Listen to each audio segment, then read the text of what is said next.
May isang tanong ako para sa'yo.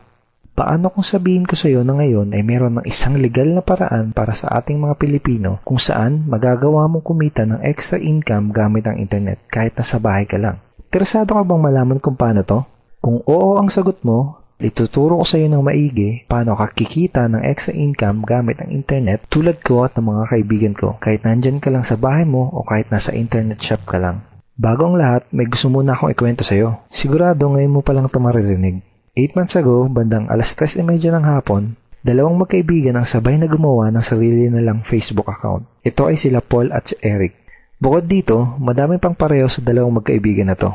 Pareho sila ng eskwelahang pinanggalingan, pareho sila ng kurso natapos, pareho silang pamilyado na. Pareho silang empleyado na nagtatrabaho ng walang oras araw-araw, parehong nakikipagsiksikan sa MRT pagpapasok ng trabaho, parehong sumasahod kada kinsenas katapusan, parehong nagbabayad ng mga utang pagkasahod, at pareho din silang gustong makaahon sa hirap ng buhay. Pagkalipas ng ilang buwan, nagka-chat uli sa Facebook ang dalawang magkaibigan. Si Paul ganun pa din. Araw-araw pa din siyang stress sa pagtatrabaho ng walang oras araw-araw. Madalas pa siyang mag-overtime kaya wala na siyang oras sa pamilya niya. Balak niya na ding mag-abroad dahil kulang na kulang ang kinikita niya para sa kanyang pamilya. Nalulungkot man siyang umalis dahil ayaw niyang malayo sa pamilya niya pero wala siyang choice kung hindi magsakripisyo.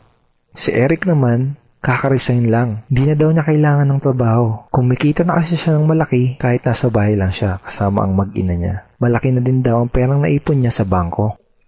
Gusto mo bang malaman kung anong pinagkaiba nila? Si Paul gumagastos at nag-aaksaya lang ng oras sa tuwing mag-i-internet. Si Eric naman, ginamit niya ang Facebook at internet para kumita at magnegosyo. May tanong uli ako sa'yo. Gumagamit ka din ba ng computer para mag-Facebook at mag-internet?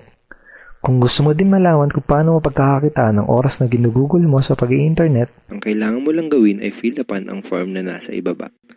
ito ang ilan sa mga ordinaryong Pinoy na katulad mo na nagkaresulta, kumikita gamit ang internet. Lenton Montejo from Davao City, Philippines. I earned $1,200 in 7 weeks. Jeff Perez from Quezon City, Philippines. An ordinary guy like me has earned over $4,000 in 2 months. Ivy Amor Dahino from Bangkok, Thailand.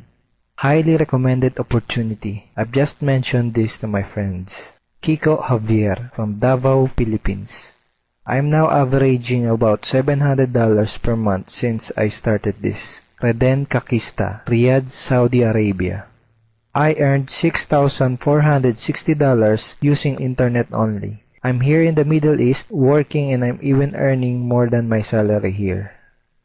Nakakatuwa, di ba? Nung una, naniwala lang sila at sumubok. Ang maganda, pwede ding mangyari sa iyo mga to. Kung gusto mo na ding matutunan kung paano kikita gamit ang internet, ang kailangan mo lang gawin ay fill upan ang form na nasa ibaba.